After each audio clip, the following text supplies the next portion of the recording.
Monsoon 48 तासांत मुंबईत दाखल, मराठवाड्यात 5 दिवसांनी जोरदार पावसाची शक्यता. हवामान विभागाच्या अंदाजानुसार मान्सून पुढील 48 तासांत मुंबईत पोहोचण्याची शक्यता आहे. कोकण किनारपट्टी ओलांडल्यानंतर मान्सूनचा प्रवास वेगाने सुरू असून मराठवाड्यात पुढील 5 दिवसांत चांगल्या पावसाची शक्यता व्यक्त करण्यात आली आहे.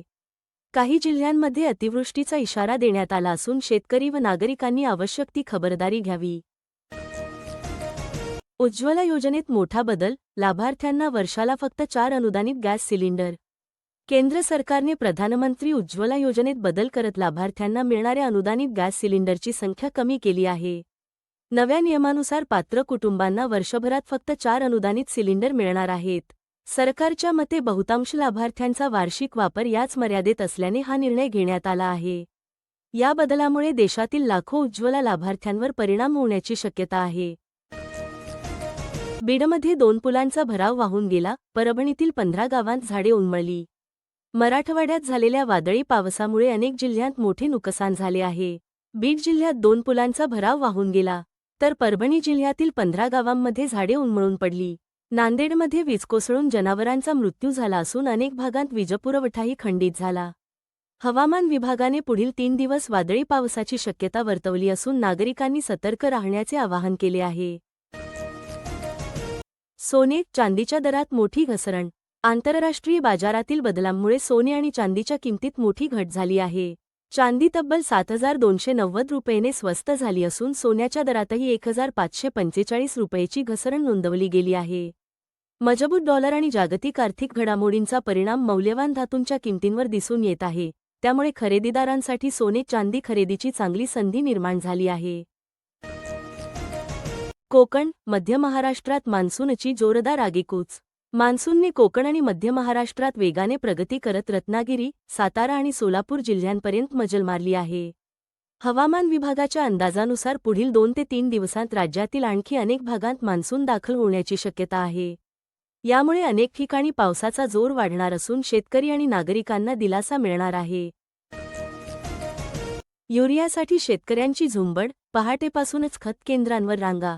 खरीप हंगामाच्या तोंडावर युरिया आणि इतर खतांचा तुटवडा जाणवत असल्याने अकोटसह अनेक भागांत शेतकऱ्यांची मोठी गर्दी होत आहे. युरियाच्या खरेदीसाठी शेतकरी पहाटेपासूनच रांगेत उभे राहत असून पुरेशा साठ्याभावी नियोजनाचा बोजवारा उडाल्याचे चित्र आहे. वेळेवर खत उपलब्ध करून देण्याची मागणी शेतकऱ्यांकडून केली जात आहे. कर्जमाफीच्या निकषात बदलाची तयारी, शेतकऱ्यांना दिलासा मिळण्याची शक्यता. राज्य सरकार शेतकरी कर्जमाफी योजनेच्या निकषांमध्ये बदल करण्याच्या तयारीत असल्याचे संकेत कृषीमंत्री दत्तात्रय भरणे यांनी दिले आहेत. लवकरच यासंदर्भातील अंमलबजावणी सुरू होण्याची शक्यता असून अधिकाधिक पात्र शेतकऱ्यांना योजनेचा लाभ मिळावा यासाठी निकषांमध्ये सुधारणा केली जाऊ शकते. तसेच कमी पावसाच्या अंदाजामुळे जलसंधारण आणि पाणी नियोजनावरही भर देण्यात येणार असल्याचे सांगण्यात आले आहे. जागतिक कापूस उत्पादन घटण्याची शक्यता, प्रमुख उत्पादक देशांमध्ये क्षेत्रही कमी होणार. आंतरराष्ट्रीय कापूस सल्लागार समितीच्या अंदाजानुसार 2026 ते 27 हंगामात जागतिक कापूस उत्पादनात घट होण्याची शक्यता आहे. कमी पाऊस, प्रतिकूल हवामान आणि वाढलेला उत्पादन खर्च यामुळे प्रमुख कापूस उत्पादक देशांमध्ये लागवड क्षेत्र कमी होण्याचा अंदाज व्यक्त करण्यात आला आहे. याचा परिणाम जागतिक कापूस बाजारावर होण्याची शक्यता असून कापसाच्या दरांवरही त्याचा प्रभाव पडू शकतो. आज मुंबई आणि पुणे सराफा बाजारात सोने, चांदीच्या दरांमध्ये चढ-उतार पाहायला मिळत आहेत. आंतरराष्ट्रीय बाजारातील घडामोडी, डॉलरची मजबूती आणि गुंतवणूकदारांचा कल यामुळे मौल्यवान धातूंच्या किमतींवर परिणाम होत आहे. आज 22 कॅरेट सोन्याचा दर साधारण 14,400 रुपये ते 14,500 रुपये प्रति ग्रॅम, तर 24 कॅरेट सोन्याचा दर 15,500 रुपयेच्या आसपास प्रति ग्रॅम आहे. पुणे आणि मुंबई बाजारात दरांमध्ये किरकोळ फरक असू शकतो. चांदीबाबत बोलायचे झाल्यास, चांदीचा दर 2.65 लाख रुपये ते 2.98 लाख रुपये प्रति किलो या दरम्यान व्यवहारात असल्याचे दिसून येत आहे. मागील काही दिवसांत चांदीच्या दरात मोठी घसरण झाली आहे. सोने चांदी खरेदी किंवा गुंतवणूक करण्याचा विचार करत असाल तर बाजारातील ताज्या घडामोडींवर लक्ष ठेवणे आवश्यक आहे. राज्यातील अद्रक बाजारातून शेतकऱ्यांसाठी मोठी आनंदाची बातमी समोर आली आहे. अनेक प्रमुख बाजार समित्यांमध्ये अद्रकाला चांगला भाव मिळत असून दरात नॉनस्टॉप तेजी कायम आहे. आज मुंबई बाजार समितीत अद्रकाला तब्बल 10,000 रुपये प्रति क्विंटलचा कमाल भाव मिळाला आहे. तर कामठी बाजारात 9,060 रुपये, चंद्रपूर गंजवड आणि हिंगणा बाजारात 9,000 रुपये प्रति क्विंटलचा कमाल भाव नोंदवला गेला आहे. सरासरी भावाचाही विचार केला तर कामठी बाजारात 8 रुपये 560, चंद्रपूर गंजवड आणि हिंगणा येथे 8,500 रुपये, मुंबईत 7,500 रुपये तर रत्नागिरी बाजारात 7,300 रुपये प्रति क्विंटल दर मिळत आहे. बाजारात अद्रकाची मागणी वाढत असून आवक तुलनेने कमी असल्याने दराला चांगला आधार मिळत आहे. त्यामुळे अद्रक उत्पादक शेतकऱ्यांमध्ये समाधानाचे वातावरण पाहायला मिळत आहे. नगर मनमाड महामार्गावर शेतकऱ्यांनी रास्ता रोको आंदोलन करत सरकारच्या कर्जमाफी धोरणाविरोधात तीव्र नाराजी व्यक्त केली आहे. राहुरी येथे शेतकरी सेनेचे राज्य उपाध्यक्ष रवींद्र मोरे यांच्या नेतृत्वाखाली हे आंदोलन पार पडले. शासनाने जाहीर केलेली कर्जमाफी फसवी असून बहुतांश शेतकरी त्यापासून वंचित राहणार असल्याचा आरोप आंदोलकांनी केला आहे. दरम्यान कर्जमाफीच्या अटींविरोधात आमदार रोहित पवार यांनी 12 जूनपासून पंढरपूर येथे बेमुदत उपोषणाची घोषणा केली आहे. सरकारच्या अटींमुळे हजारो शेतकऱ्यांना लाभ मिळणार नसल्याचा त्यांचा आरोप आहे. नाशिक जिल्ह्यात सरकारी कांदा खरेदीचा पहिल्याच दिवशी बोजवारा उडाल्याचे चित्र दिसून आले. नाफेड आणि एनसीसीएफच्या अनास्थेमुळे अनेक केंद्रे सुरू झाली नाहीत. खुल्या बाजारात कांद्याला 1,600 ते 2,200 रुपये दर मिळत असताना नाफेडचा दर केवळ 1,580 रुपये असल्याने शेतकरी संतप्त झाले आहेत. खरीप हंगामाच्या तोंडावर शेतकऱ्यांना आणखी एक मोठा झटका बसला आहे.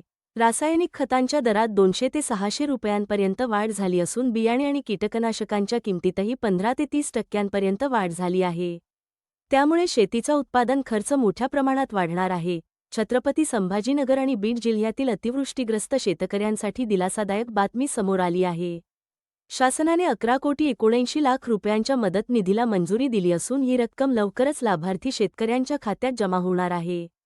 महा ऑनलाईन सेवा गेल्या 15 दिवसांपासून ठप्प असल्यामुळे विविध शासकीय योजनांचे कामकाज खोळंबले आहे.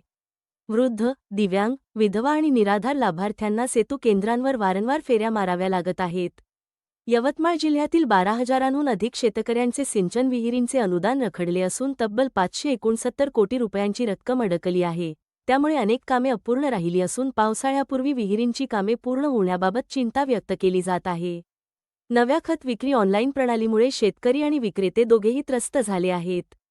तांत्रिक अडचणी, इंग्रजी भाषा आणि इंटरनेट समस्यांमुळे पूर्वीप्रमाणे ऑफलाईन विक्री सुरू करण्याची मागणी जोर धरत आहे. विदर्भात यंदाही सोयाबीन पिकावरच खरीप हंगामाची मोठी भिस्त आहे. जवळपास 48 लाख हेक्टर क्षेत्रावर सोयाबीन लागवडीचे उद्दिष्ट ठेवण्यात आले असून गेल्या वर्षीपेक्षा क्षेत्रामध्ये वाढ झाली आहे. दुसरीकडे वाशिम जिल्ह्यात हळद लागवडीकडे शेतकऱ्यांचा कल वाढत असला तरी दर्जेदार बियाण्यांचा प्रश्न कायम आहे. अकोला जिल्ह्यात 55,000 शेतकऱ्यांना तब्बल 648 कोटी रुपयांचे पीक कर्ज वितरित करण्यात आले आहे. तर दुसरीकडे नांदेड जिल्ह्यात फार्मर आयडी आणि ग्रीस स्टॅक नोंदणी नसल्यास लाखो शेतकऱ्यांचे अनुदान अडकण्याची शक्यता व्यक्त होत आहे. नोंदणीसाठी 20 जूनपर्यंत मुदत देण्यात आली आहे. बाजारभावाबद्दल बोलायचे झाले तर मार्केट यार्डात कांद्याची मोठ्या प्रमाणात आवक सुरू असून 226 ट्रक कांद्यांची नोंद झाली आहे. कांद्याला कमाल 2,500 रुपये प्रति क्विंटल दर मिळाला आहे. दरम्यान मंत्री छगन भुजबळ यांनी नाफेड आणि एनसीसीएफने थेट शेतकऱ्यांकडून कांदा खरेदी करण्याच्या सूचना दिल्या आहेत. माढा तालुक्यात तूर, उडीद आणि मक्याची पेरणी जवळपास 50,000 हेक्टरवर होणार आहे. मात्र पावसाचे प्रमाण कमी असल्याने शेतकरी चिंतेत आहेत. हवामान तज्ज्ञांनी घाईघाईने पेरणी न करण्याचा सल्ला दिला असून किमान 75 ते 100 मिलीमीटर पाऊस झाल्यानंतरच पेरणी करावी असे आवाहन करण्यात आले आहे. एलनिनोच्या सावटामुळे यंदाच्या खरीप हंगामावर परिणाम होण्याची शक्यता वर्तवण्यात येत आहे. भंडारा, यवतमाळ आणि विदर्भातील अनेक भागांत अजूनही समाधानकारक पाऊस झालेला नाही. त्यामुळे बियाणे बाजारपेठेतही मंदीचे वातावरण निर्माण झाले आहे. दरम्यान वादळी वाऱ्याने आणि अवकाळी पावसाने अनेक जिल्ह्यांमध्ये मोठे नुकसान केले आहे. सांगोला, जळगाव, रावेर, मुक्ताईनगर, छत्रपती संभाजीनगर आणि इतर भागांमध्ये केळी, डाळिंब, मोसंबी तसेच फळबागांचे मोठ्या प्रमाणात नुकसान झाले आहे. अनेक ठिकाणी सोलर पॅनल उडाले, झाडे कोसळली आणि घरांचेही नुकसान झाले आहे. प्रशासनाकडून पंचनामे सुरू करण्यात आले आहेत. जळगाव जिल्ह्यातील 92,000 शेतकऱ्यांना 538 कोटी रुपयांच्या खर्चातून कर्जमुक्तीचा लाभ मिळणार असल्याची माहिती समोर आली आहे. तर दुसरीकडे काही शेतकरी संघटनांनी ही कर्जमाफी नसून बँकांच्या वसुलीची योजना असल्याचा आरोप करत आंदोलनाचा इशारा दिला आहे. पाणीटंचाईचा प्रश्न अजूनही गंभीर असून यवतमाळ जिल्ह्यातील 157 गावांमध्ये पाणीटंचाईची स्थिती आहे. 34 टँकरद्वारे जवळपास 48,000 नागरिकांना पाणीपुरवठा केला जात आहे. वाशिम जिल्ह्यात हर घर जल योजनेची कामे संथ गतीने सुरू असून अनेक गावे अजूनही पाण्याच्या प्रतीक्षेत आहेत. कडधान्य प्रक्रिया केंद्रासाठी आता 25 लाख रुपयांपर्यंत अनुदान मिळणार आहे. शेतकऱ्यांनी या योजनेचा लाभ घेण्यासाठी अर्ज करण्याचे आवाहन करण्यात आले आहे. तसेच अतिवृष्टीग्रस्त कोल्हापुरी बंधाऱ्यांच्या दुरुस्तीसाठी 1.5 कोटी रुपयांचा निधी मंजूर करण्यात आला आहे. धान उत्पादक शेतकरी बोन्सच्या प्रतीक्षेत असून बोन्सची रक्कम तातडीने जमा करण्याची मागणी जोर धरत आहे. दुसरीकडे बियाणे, खते आणि शेतीच्या इतर निविष्ठांच्या किमती वाढल्याने पेरणीच्या तोंडावर शेतकऱ्यांची आर्थिक कोंडी होत आहे. तर शेतकरी मित्रांनो, कर्जमाफी, मान्सून, पीक कर्ज, खतांची उपलब्धता, बाजारभाव आणि हवामानाशी संबंधित या होत्या आजच्या सर्व महत्त्वाच्या घडामोडी. व्हिडिओ आवडला असेल तर लाईक करा, जास्तीत जास्त शेतकरी मित्रांपर्यंत शेअर करा आणि अशाच ताज्या अपडेट्ससाठी आपल्या चॅनलला सबस्क्राईब करून बेल आयकॉन ऑलवर सेट करायला विसरू नका.